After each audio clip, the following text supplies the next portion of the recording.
learning some new details today as to why a Salt Lake City police officer will not face charges after firing his gun during a traffic stop last summer, even though Salt Lake County District Attorney Gill ruled today that the shooting was not justified.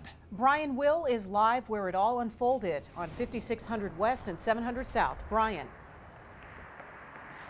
Hi guys, yeah, the shooting happened here last summer in the middle of the night. And as officers were walking through the tall grass there, they came across a man in the woods, in the grass here. And now the results of this investigation came out today.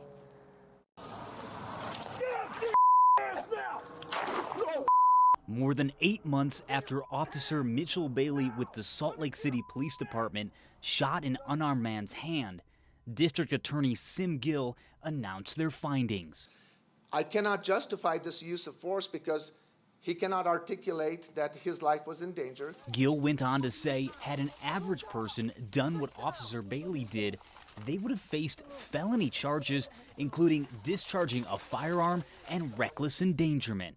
But the legislature has affirmatively excluded and exempted officers from being charged with felony discharge. Officer Bailey refused to speak to the DA's office about this case, which is why they say reckless endangerment is also off the table, because they can't establish his mindset. We've got the video, they've got a criminal investigation that's been done. One of the things that is missing is what was that officer experiencing at the time. Through the department, they can compel him through a Garrity interview to tell us everything. None of that can be used against him in the criminal case, but we can compel him to say, what were you thinking? What were your actions? I reached out to the Salt Lake City Police Department, and they denied my request for an interview, with the new chief saying they are completing a thorough internal review of this case. How long does review typically take, and what is the likely outcome of some of those reviews? It is normally part of a best practice that you wait until that criminal investigation is done.